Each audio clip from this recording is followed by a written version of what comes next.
नमस्कार दोस्तों, मैं राहुल कुमार और हमारे बीच सरोज भाई हैं जो कि हमारे साथी, हम लोग साथ में वर्किंग करते हैं।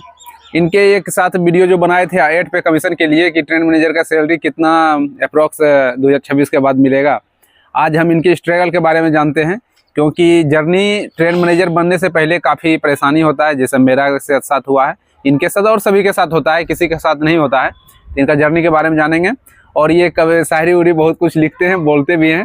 इनसे एक सुनते हैं, सो आप पहले शायरी से ही स्टार्ट कीजिए, बाद में फिर चर्चा कीजिएगा। दोस्तों, हम यही कहना चाहेंगे, जीत का स्वाद चखने से पहले जो है हार का स्वाद चखना पड़ता है। और ऐसे ही मेरे साथ भी हुआ है। हम जो है 10th 2009 में किए और उसमें अच्छा फर्स्ट डिवीज़न है। और इंटर जो किए 2011 उसमें सेकंड डिवीज़न है। और ग्रेजुएशन 2014 उसमें फर्स्ट डिवीज़न है।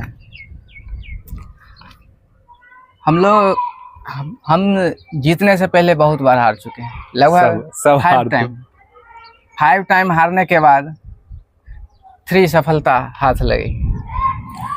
हम जो पहली बार मेरा बिहार पुलिस में जो है 2015 में चयन हुआ था। पीटी में जो है ना, फिजिकल में, हाँ, पीटी हाइट में जो है 0.4 से मुझे डिस्क्वालीफाई कर दिया। और मेरे पीठ पे हाथ रख के एक एसआई बोलता है कि जाओ अगले बार जिम करके आना। और हमने उसके बाद लगातार 2 टाइम्स एसआई पहुंचा, रनिंग में फेल हो गया। कौन सा वैकेंसी में? 2400 वाला में? ये 2023 और 1700 वाला जो वैकेंसी आया था, जो 1700 था, सही बात, उसी में। और फिर मेरा बिहार एसएससी 2014 में वैकेंसी आई थी। और एग्ज़ाम 2018 के आसपास हुआ, उसमें भी मेरा पीटी हुआ, मेंस हुआ। और मुझे लगा कि इस बार नौकरी मिल जाएगी।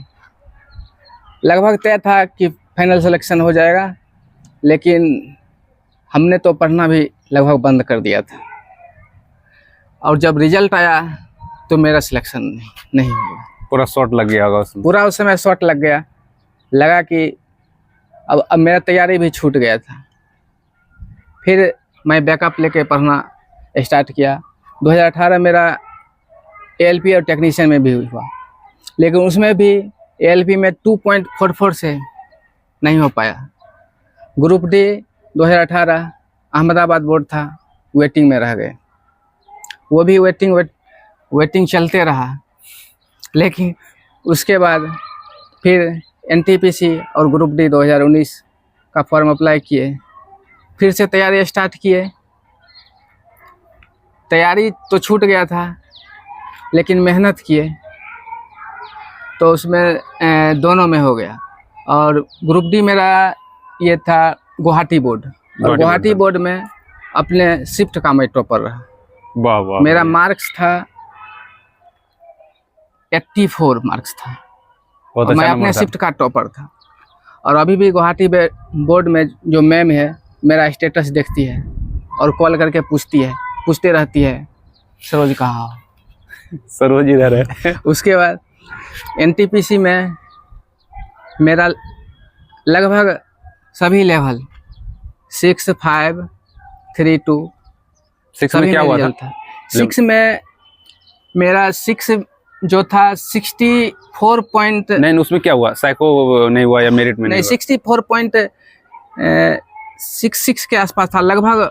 मेरा लास्ट में ही रिजल्ट हुआ था, मतलब पॉइंट में रिजल्ट था, तो हम साइको देने नहीं गए। अच्छा, साइको मैं स्किप कर दिया। टारगेट था ट्रेन मैनेजर बनना। उसके बाद लेवल 5 में मेरा 79.66 था। इसमें भी लग रहा था मुझे नहीं हो पाएगा, लेकिन लेवल 3 जो मेरा था 85 मार्क्स था। उसमें मुझे कंफर्म था कि टीटी बन सकते हैं। लेकिन यही हुआ, फर्स्ट मेरिट लिस्ट में नाम नहीं आ पाया लेवल 5 में, लेकिन सेकंड मेरिट लिस्ट आने के बाद मेरा रिजल्ट आ गया।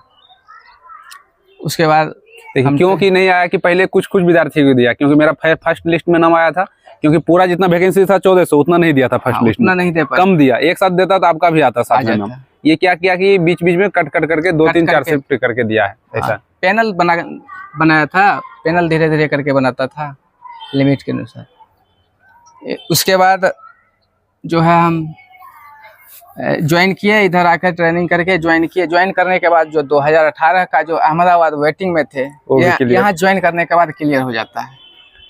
4-5 साल अगर पहले क्लियर होता तो हम भी कहीं जॉब करते रहते, लेकिन नहीं हो पाया। कोई बात नहीं, अच्छा ही मिला है ना, लास्ट में मिला। देखिए ये जर्नी आप बता दिए कि आप कितना असफलता के बाद सफलता मिला है।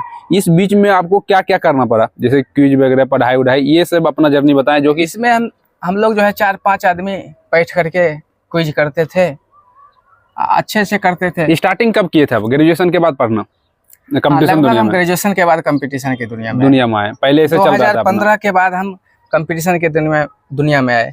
इससे पहले हम कंपटीशन की तैयारी नहीं करते थे। कैसे पढ़ रहे थे, ऑफलाइन या ऑनलाइन? हम लोग ऑफलाइन पढ़ रहे थे। ऑफलाइन पढ़ रहे थे? ऑफलाइन पढ़ रहे थे। और हम लोग सबसे ज्यादा सेट प्रैक्टिस करते थे। कैसा, मतलब ग्रुपिंग में या अलग अपना रूम में? ग्रुपिंग में 4-5 लड़के मिलके सेट प्रैक्टिस करते थे। और जब मेरा बीएसएससी में नहीं हुआ था ना, तो सेट प्रैक्टिस इतना हम किए कि हमको नहीं लगता है मेरे इतना कोई सेट प्रैक्टिस करता था।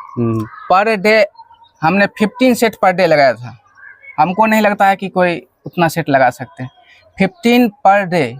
और मेरा सेट जो था 45 मिनट में पूरा उसका क्लियर सॉल्यूशन के साथ हम क्लियर करते थे।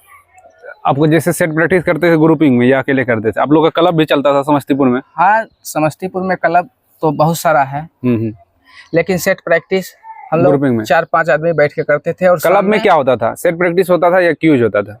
सेट प्रैक्टिस के साथ क्विज भी होता था। दोनों होता था साथ साथ में। और रूम पे हम स्पेशल क्विज करवाते थे शाम में। 10-15 लड़के आकर के बैठ के करते रहते थे। अच्छा ये बताइए, अब मैथ रीजनिंग कहाँ से पढ़े, किस प्रकार अपना मैथ रीजनिंग सही किए? क्योंकि ग्रुप डी का एग्जाम सामने है, एनटीपीसी का, दोनों मैथ रीजनिंग का ज्यादा रोल रहता है रेलवे में। आप मैथ रीजनिंग किस प्रकार ठीक किए थे? मैथ रीजनिंग जो है ना, आप पहले एक अच्छे से टीचर से एक बार पढ़ लीजिए।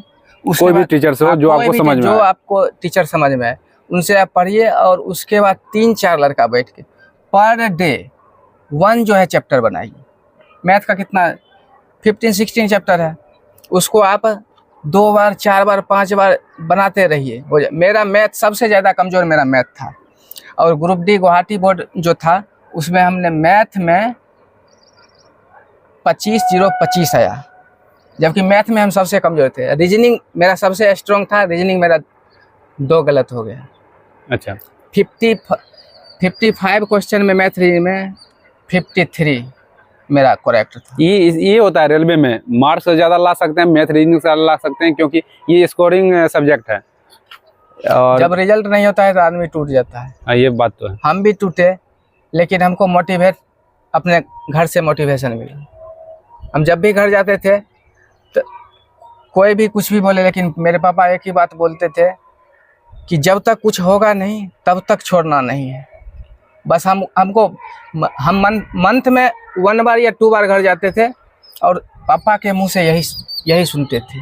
बस मेरा मोटिवेशन बस मेरे पापा ही हैं, वहीं से हम इतना मोटिवेट होकर सही बात बोले। ये बात बहुत अच्छा है, और एक तरह से कहिए ये रोइयाँ खड़ा करने वाला बात है, क्योंकि सबका घर का कंडीशन खराब रहता है, ये मिडिल फैमिली का। क्योंकि आप घर जाइएगा तो घर से आइएगा इतना स्थिति खराब रहता है, किसी का, मेरा हो, इनका हो, या और किसी का भी जो पढ़ रहे हैं। घर का कंडीशन देख के सबसे ज़्यादा मोटिवेशन घर से ही मिलता है। गार्जियन को देखिए, खुद आके पढ़िए। फालतू चीज़ों में व्यस्त रहने से कोई फायदा नहीं, अपना पढ़ाई कीजिए। और इनसे हम फिर एक लंबा वीडियो बन रहा है, ये अपना स्ट्रगल के बारे में बताए हैं, और इनसे एक जर्नी के बारे में, ये इसे हम नेक्स्ट वीडियो में कैसे पढ़ें मैथ रीजनिंग का सेपरेट बनाएंगे, जो कि इनके पढ़ने का तरीका क्या था, और सेट प्रैक्टिस के बारे में स्पेशल बात करेंगे। और ये अब वीडियो लास्ट होने वाला है, क्योंकि लंबा वीडियो बनने वाला है। इसी लास्ट पे कुछ आप एक मोटिवेशनल बता दीजिए, कुछ शायरी वगैरह लिख के रखे हुए हैं, ये दिन में बोल के रखे थे, आपका इंटरव्यू लेंगे हम। एक ही बात कहेंगे लास्ट में, आप लोगों के लिए, जितने भी आदमी देख रहे हैं राहुल भाई और हमको, उनके लिए, और जितने भी स्टूडेंट पढ़ रहे हैं उन सभी भाई बहनों के लिए यही कहेंगे, ये ज़िंदगी है, हंसी है, इसे प्यार करो।